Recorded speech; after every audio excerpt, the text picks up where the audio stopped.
So this class is going to look at biogeochemical cycles. We've encountered them already, things like the carbon cycle, the nitrogen cycle, the water cycle. But we're going to look at it in a bit more detail. And we know there are two types of biogeochemical cycle.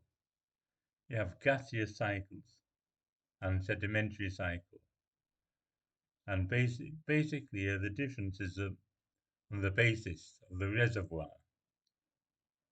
So gaseous cycles, the reservoir is the atmosphere, whereas in sedimentary cycles, the reservoir is in sedimentary rocks. And the important difference, therefore, is that for things such as nitrogen, if the soil is deficient of nitrogen, all you need to do is plant some legumes or plants which contain nitrogen-fixing bacteria, or even put nitrogen-fixing bacteria in the soil. But for sedimentary rocks, if we lose nutrients, the only way we can replace it is by using an inorganic fertilizer. And sedimentary cycles are important, therefore, because certain minerals are always being removed when crops are harvested. And therefore, we continue to add inorganic fertilizers to the soil. But for things such as phosphorus, the amount of phosphorus that can be mineable is being depleted. And there will come a time in the not too distant future when we're going to run out of phosphorus. So gaseous cycles are things such as the carbon cycle, the nitrogen cycle, and in this case the reservoir for the elements is the atmosphere or the hydrosphere. And then you have sedimentary cycles, such as the phosphorus cycle, the sulfur cycle, and here the reservoir for the elements is the sediments or the earth. And sedimentary cycles are usually very slow in action. So for this, we need to outline the importance of biogeochemical cycles, and I mentioned the carbon cycle, the nitrogen cycle, the phosphorus cycle, and the water cycle. And note, it says include basic chemical equations and formula for biogeochemical cycles. So, although we're not doing chemistry, you need to know some basic chemical equations for these cycles. Sometimes you can't get away from doing a bit of chemistry. So, what are biogeochemical cycles? And these are cyclic pathways through which chemical elements move from the environment to organisms and back to the environment. So the nutrients therefore cycle. And this is important because nutrients cannot be remade. So once we've used them up, in order to get them back, the organisms must release what they used. So cycling for nutrients is very important. And such movements are essential for the maintaining of life, because you need to maintain the level of nutrients that are available. And so they're called nutrient cycles. And cycling is essential so nutrients can be reused. Organisms get a continuous supply of energy from the sun. So once the energy isn't available again, we can get more energy from the sun. So that energy is renewable. But nutrients aren't renewable and therefore need to be recycled. But the amount of matter is finite, and needs to be reused. So then they have types of biogeochemical cycle. And all organisms get matter from the biosphere. And remember the components of the biosphere. We have the lithosphere, which provides minerals, the hydrosphere, which provides water, and the atmosphere, which provides gases such as oxygen, carbon dioxide, and nitrogen, and so on. And inorganic substances are provided by Earth and are required by organisms for the body building and metabolism.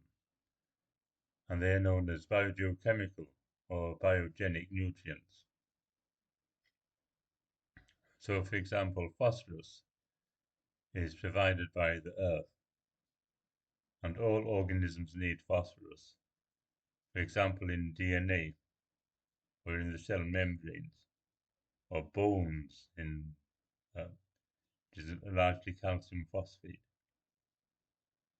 So the amount of nutrients like carbon, nitrogen, phosphorus, calcium, etc., present in the soil at any given time is called the standing state, and it varies in different ecosystems and in different seasons. So the amount of carbon, nitrogen, phosphorus, etc., at any one time will change with seasons. As the matter is never created nor destroyed, so the material must have been used again and again in the formation of organisms, and that's why it needs to be recycled. This change of material between living and non-living components of the biosphere is called the biogeochemical cycle or nutrient cycle. And we have different types. We have gaseous cycles, as I said already, or sedimentary cycles. Or you could look at describe them as being perfect cycles and imperfect cycles. In perfect cycles, these cycles are gaseous cycles. Nutrients remain in circulation more or less uniformly. In these cycles, nutrients self-adjust rather quickly because of a large reservoir, such as carbon and nitrogen.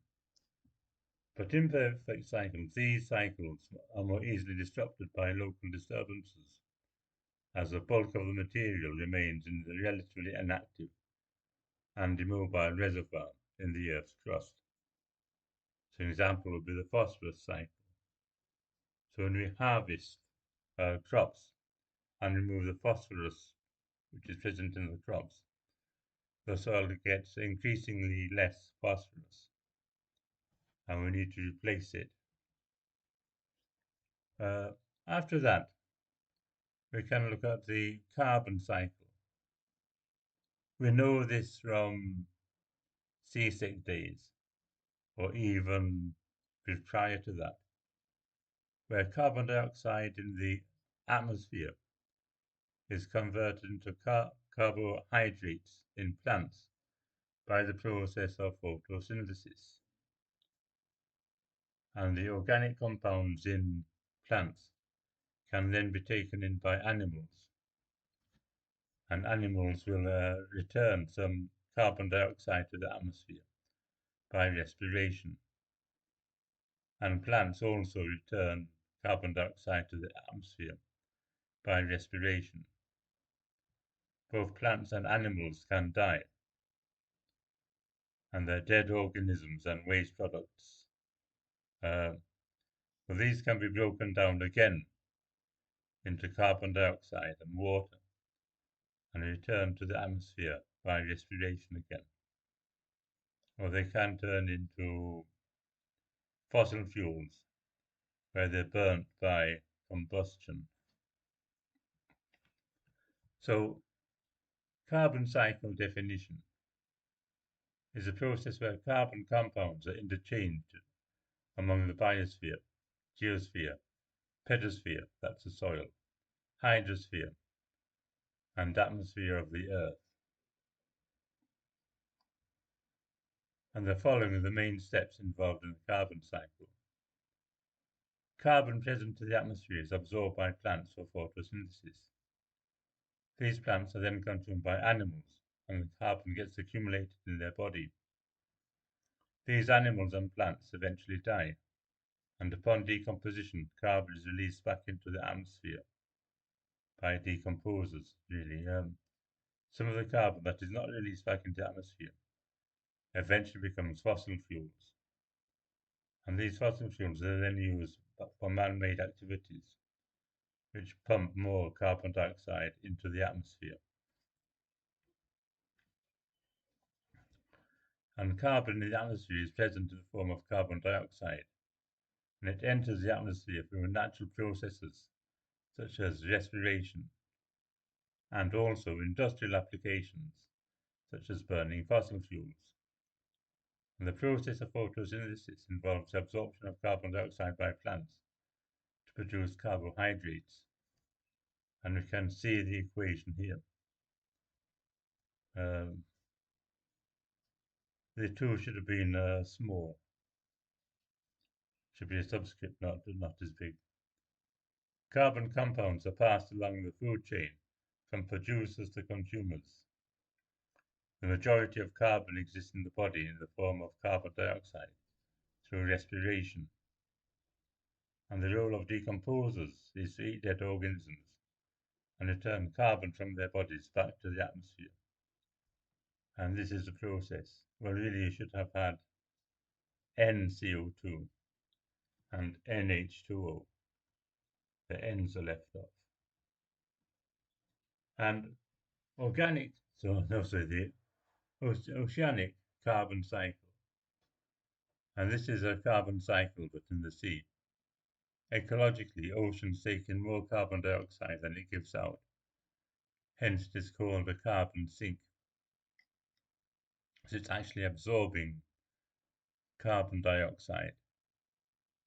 But with climate change and the increasing global temperatures, less carbon dioxide can be absorbed.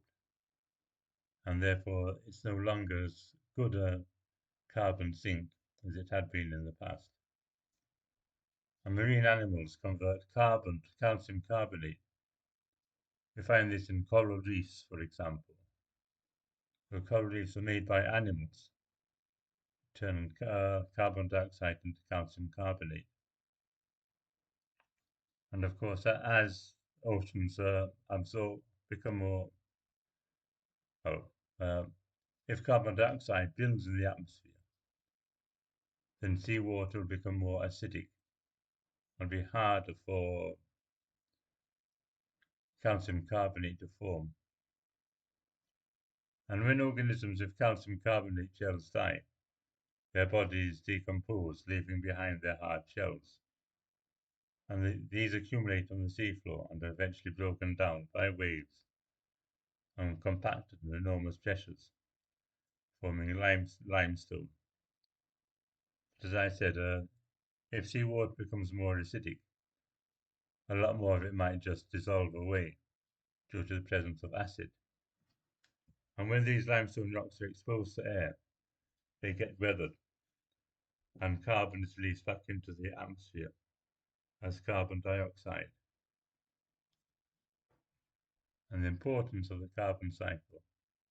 Even though carbon dioxide is found in small traces in the atmosphere, it's about 0.04%. And that's 0.04, not 1, but 0.04. So it's a 0.04 out of 100 is a very low amount. So even though carbon dioxide is small traces in the atmosphere, it plays a vital role in balancing energy and traps the long-wave radiations from the sun. Therefore, it acts as a blanket over the planet. If the carbon cycle is disrupted, it results in serious consequences, such as climate change and global warming. And I suppose the point here, the big return, is people are cutting down trees. So this process is decreasing at the same time as we're building more factories and people have more cars. So this part of the carbon cycle is increasing, and therefore levels of CO2 are getting higher. Um, and this causes global warming. So carbon is an integral part of every life form on Earth, from proteins and lipids to even our DNA. You probably know that our life is based on carbon compounds, and all known life on Earth is based on carbon compounds. Hence, the carbon cycle, along with the nitrogen cycle and oxygen cycle, play vital roles in the existence of life on Earth. After that, we have the nitrogen cycle. So nitrogen is another essential constituent of protoplasm, and nitrogen is a compound of amino acids, proteins, enzymes, nucleotides, and nucleic acids, that should have said. Uh, something that should have said nucleic acids. Um, so sources of nitrogen, and it flows in nature in a cyclic manner. It is picked up as inorganic compound and is changed into organic formed by plants and some prokaryotes in a process called nitrogen fixation. And the atmosphere is 78.62% nitrogen, although the amount of nitrogen in the Earth's crust is very low. Animals use nitrogen either in organic forms such as ammonia, nitrates and nitrites, or in organic form such as urea, proteins and nucleic acids. So nitrogen is present in both inorganic, such as N2, NH3, N2O, NO, NO2, NO2 minus, and NO3 minus, and in organic forms. Atmosphere is a nitrogen reservoir, so nitrogen cycle is very complex, a type of cycle, but it's a perfect cycle because the products are gaseous. A nitrogen cycle can be conveniently discussed under the following headings: nitrogen fixation, ammonification, nitrification, and denitrification. So there's 4 steps we need to look at. So we'll see if we have them. Yeah, nitrogen fixation uh, is, is when nitrogen in the atmosphere is converted into inorganic forms that can be used by living organisms. And the gaseous nitrogen is fairly unreactive, and living organisms in general can't use it. So by photochemical by photochemical and electrochemical reactions, oxygen combines with nitrogen to form oxides of nitrogen. Now they get dissolved in water and form nitrous acid and nitric acid, which combine with other salts to produce nitrates. So these reactions occur. Some of them can occur due to the presence of UV light and nitrogen, and others by things such as lightning and so on. So it's converting nitrogen into oxides of nitrogen.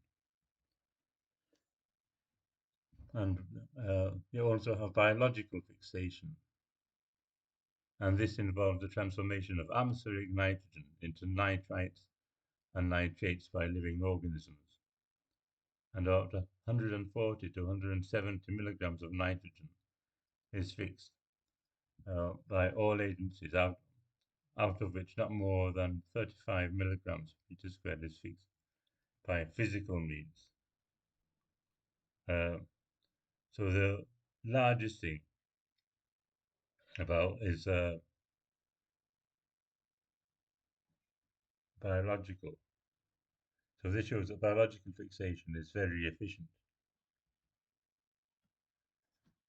And biological fixation can be done by symbiotic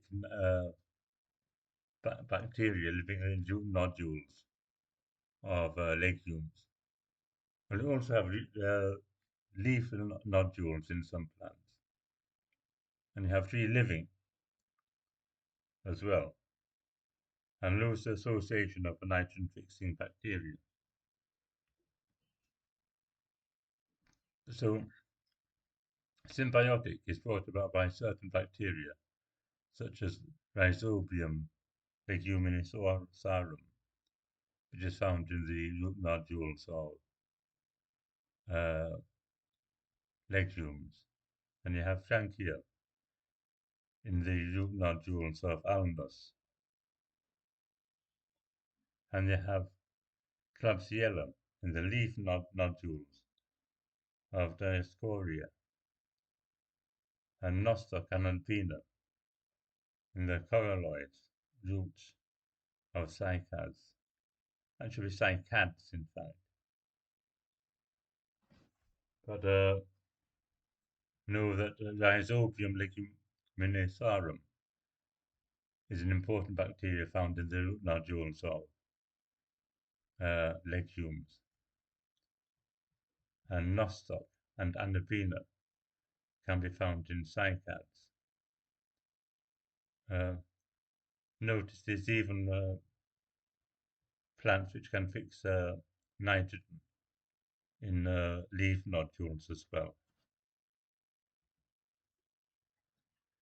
So free-living nitrogen-fixing organisms, and these are primitive nitrogen fixers, and fix the nitrogen as ammonia activity under poor aeration by reductional processes. So we have Oscillaria, which are blue-green algae, account for 1/4 of nitrogen input of the world's ocean. Uh, Blue-green algae, of course, are in fact a bacterium. We call them cyanobacteria now, rather than blue-green algae. Then you have obligate aerobes, such as Azobacter. Obligate means they have to be aerobes. Then you have facultative aerobes, such as Escherichia and Bacillus. Facultative aerobes can be both aerobic and anaerobic. Then you have anaerobic, such as Clostridium. And then you have photosynthetic, such as Chromatium. So for free-living nitrogen-fixing organisms, know that some are obligate aerobes, some are facultative aerobes, and they fix the nitrogen as ammonia. And you have Lewis association, uh, such as azoospermum, with root nodules of Digitaria, sorghum, zea maize, etc. So this is corn. So corn, in fact, can act as a nitrogen fixer if there's azoospermum in its roots. We also have industrial nitrogen fixation, where nitrogen and hydrogen combine to form ammonia industrially under high temperature of 400 degrees C and a high pressure of 200 atmospheres. And of course, 400 degrees C for an industrial process is fairly low. So you might know that this reaction occurs at moderate temperatures. It's something you'll learn about in more detail in chemistry later on, where we can't use very high temperatures. It has been estimated that electrochemical and photochemical fixation results in an average amount of 7.6 metric tons, while biological fixation is estimated for 54 times 10 to the 6 metric tons a year. So biological fixation is much more important than the electrochemical and photochemical fixation. Uh, but biological nitrogen fixation involves the following steps. First of all, the nitrogen is split into nitrogen atoms, and these combine with hydrogen to form ammonia. Then ammonification is the next step of the nitrogen cycle. It involves the decomposition of proteins of dead plants and animals and nitrogenous waste like uric acid, etc., to ammonia in the presence of ammonifying bacteria, called bacteria of decay or putrefying bacteria. I think you can also simply call them decomposers. Bacteria of decay are decomposers. So you can call them ammonifying bacteria, putrefying bacteria, or simply as decomposers. In this process, energy is also produced, so it's an exothermic process. So proteins break down into amino acids and then into ammonia. And this is an example. We have glycine, which is an amino acid, plus oxygen goes to ammonia, carbon dioxide, water, and energy. Then you have nitrification, where ammonia is converted into nitrates. So it involves the oxidation of ammonia to nitrates through nitrites. And here we have nitrifying bacteria, such as Nitrosomonas or Nitrobacter. And then we have denitrifying bacteria, denitrification, where ammonium compounds and nitrites and nitrates are converted back into nitrogen gas. So it's a biological process by which ammonium compounds, nitrates, nitrites, are reduced to molecular nitrogen in the presence of denitrifying bacteria. So you can think of thiobacillus denitrificans. So it reduces soil fertility and is stimulated by waterlogging, poor drainage, lack of aeration, and accumulation of organic matter.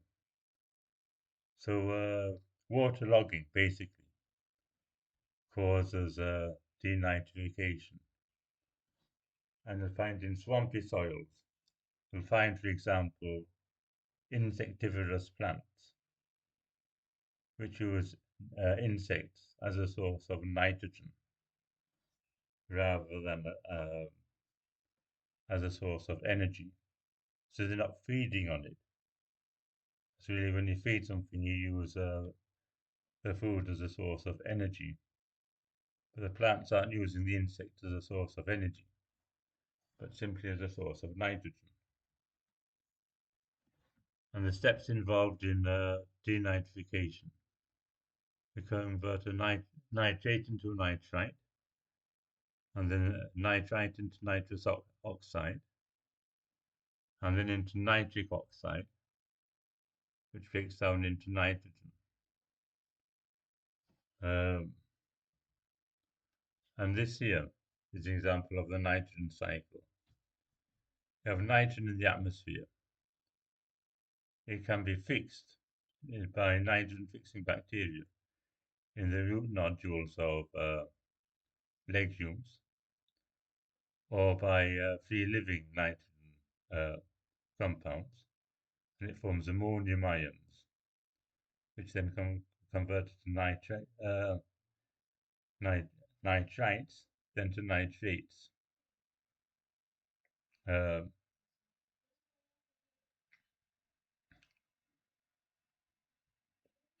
and again, have the role of decomposers, which can break down living organisms into ammonium ions. And then you have denitrifying bacteria, which convert it back into nitrogen. I think the main things are This first process, nitrogen fixation. Then you have nitrification when ammonium ions are turned into nitrates, and then it can be assimilated back into plants. And you also have denitrifying bacteria and denitrification. You're sometimes asked to identify parts of a nitrogen cycle, but it's fairly straightforward. And then we have the phosphorus cycle. It's one of the nutrients of the major importance in biological systems and is a constituent of energy-rich compounds, such as ATP, for example. So the phosphorus cycle is important for things such as ATP, and of course all living organisms spend energy in the form of ATP. It is found in plasma membranes, bones, and teeth, and is required for encoding formation in the genes, as it is also a component of nucleotides and nucleic acids. So the phosphorus cycle is really important.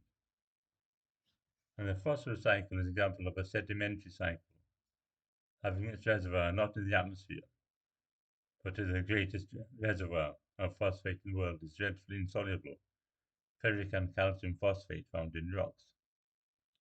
And phosphorus is usually in the phosphate form. And the phosphorus pathway, it circulates in an abiotic environment in the lithosphere, as well as the hydrosphere. After death and decay, organisms' phosphorus is recycled due to action of decomposers, and only 60,000 tons, which is less than 0.5% of phosphorus, discharged from the rivers of elementary phosphate, is added to the soil mainly through seabirds and fish. So seabirds and fish are an important source of phosphate. It can be lost by two physical processes. Physical absorption uh, controls the concentration of dissolved the phosphorus in soils and lakes. So physical absorption is when phosphate is incorporated into inorganic rocks, and sedimentation binding phosphorus with cations like aluminium, calcium, iron to form insoluble compounds. Um, and there are several sources of phosphate, such as guano, and it becomes phosphate when it becomes part of the soil or dissolved in a state of water in an aquatic system, re-enter the cycle through producers. So producers can absorb phosphate, and then it's recycled through death and decomposition. The zooplankton excrete phosphorus into the water as they have consumed phytoplankton. And the phosphorus cycle is an imperfect cycle, as biological processes like teeth and bone formation and excretion account for considerable losses of phosphorus from the cycle, and it shows a one-way flow from rocks to land ecosystems to oceans to ocean sediment. So the phosphorus cycle looks a bit like this,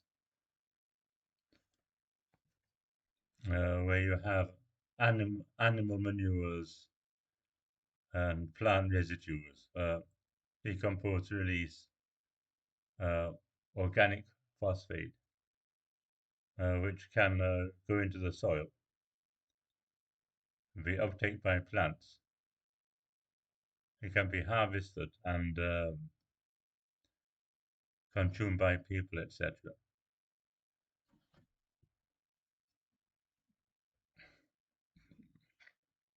But the main point about uh, the phosphate cycle is not so cyclic, and once it forms inorganic forms, it's not really that available again. And then we have the water cycle.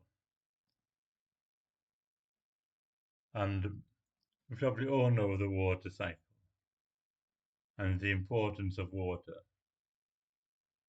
uh, and its effects on climate change.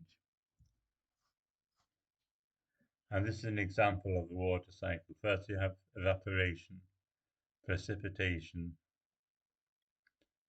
um, and it goes both ways. So again, the water cycle is something you need to know.